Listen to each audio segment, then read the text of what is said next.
যাদের কাছে মনে হয় সাইড ফাড়া সেলাই খুবই কঠিন, আসলে তেমন কিছুই না। এটা জাস্ট একটা প্র্যাকটিসের উপর। আসসালামু আলাইকুম এভরিওয়ান। আজকে আপনাদের সাথে শেয়ার করছি কিভাবে কামিজের সাইড ফাড়া সেলাই শুরু করবেন।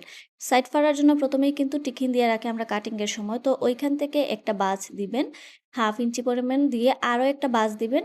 দেওয়ার পর কিন্তু দেখেন খুব সুন্দর বাজটা তৈরি হয়ে গেছে। আর কামিজের সাইড ফাড়া সেলাই কিন্তু খুব বেশি কঠিন কাজ না। এটা একটু আইডিয়া রাখলেই হয়ে যায়। এবার যখন আমি সেলাইটা স্টার্ট করে একটু থামিয়ে রাখবো, তারপর কাপড়টা যখন ভাঁজ করব তখন দেখবেন ইজিলি ভাঁজ হয়ে যাচ্ছে। মানে কাটিং এর উপর কিন্তু আপনার ভাঁজ নির্ভর করবে। আপনি যদি এবড়ো-তেবড়োভাবে এলোমেলোভাবে কাটিং করেন তাহলে কিন্তু দেখা যাবে যে আপনার সেলাইটা সুন্দরভাবে হচ্ছে না। মানে সেলাইয়ের যে ভাঁজটা আছে ওইটা অটোমেটিক্যালি চলে আসবে না। আর আমি এখানে কোনো টানাটানি জোর জবরদস্তি করছি না। জাস্ট কাপড়ের বাইল অনুযায়ী দিয়ে দিচ্ছি। এখানে যদি আপনি টানাটানি করেন, বেশি একটা মেলানোর চেষ্টা করেন, দেখবেন যে এদিক থেকে সেদিক করছেন, তাহলে দেখা যাবে সাইড ফাড়াটা মানে পেট বের হয়ে আছে, ঝুলে গেছে, এরকম বাঁকা হয়ে আছে, এরকম মনে হবে। তো এখানে কোনো ধরনের টানাটানি করবেন না। অনেক সময় দেখা যায় কোনো কাপড় ইজিলি তৈরি হয়ে যায়, আর কিছু, কিছু কাপড় আছে একটু বাঁকা টাইপের, ওইগুলো দেখা যায় যে বাজ করার পরও কেমন যেন হয়ে থাকে। তো টানাটানি না করে সুন্দরভাবে করার চেষ্টা করবেন। মাথা ঠান্ডা রেখে কাজ করার চেষ্টা করবেন। কিছু, কিছু সেলাইয়ের ক্ষেত্রে দেখা যায় তাড়াহুড়া করা চলবে না।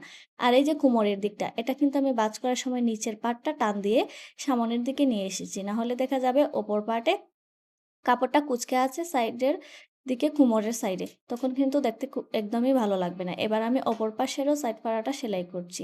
এটাও কিন্তু আমি কোনো ধরনের টানাটানি করছি না। আমি আমার মাপ অনুযায়ী বাজ দিয়ে, দিয়ে সেলাই করে নিচ্ছি। আর কোনো ধরনের তাড়াহুড়া করছি না।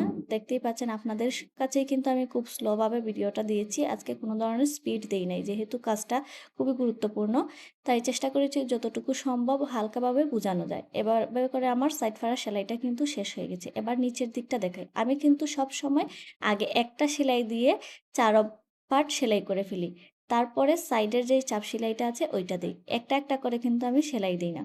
আমি যখন সাইড ফাড়ার সেলাইটা শেষ করেছি, এবার নিচের ভাঁজটা সেলাই করা শেষ করব। এটাও কিন্তু কোনো ধরনের টানাটানি করব না। আমি আলতো হাতে জাস্ট ভাঁজ দিয়ে, দিয়ে চলে যাব। এটাও দেখবেন খুব সুন্দরভাবে ভাঁজ হয়ে আছে। আর বারবার বলছি যে কাটিং এর সময় খুব মনোযোগ দিয়ে কাটিং করতে হবে। যেমন মন চায় তেমন কাটিং করে ফেললে হবে না। নিয়ম অনুযায়ী কাটিং করলে দেখবেন আপনার যেকোনো ধরনের কামিজের সাইড ফাড়া, কামিজের নিচ অটোমেটিক্যালি আপনি বায়াস করতে পারবেন। কারণ একটা বাঁশ দেওয়ার পর আরেকটা বাঁশের শেপ কিন্তু এমনিতেই চলে আসবে। তাই তাড়াহুড়ো না, মাথা ঠান্ডা করে সুন্দরভাবে কাজ করবেন, দেখবেন কাজের ফিনিশিং সুন্দর আসবে।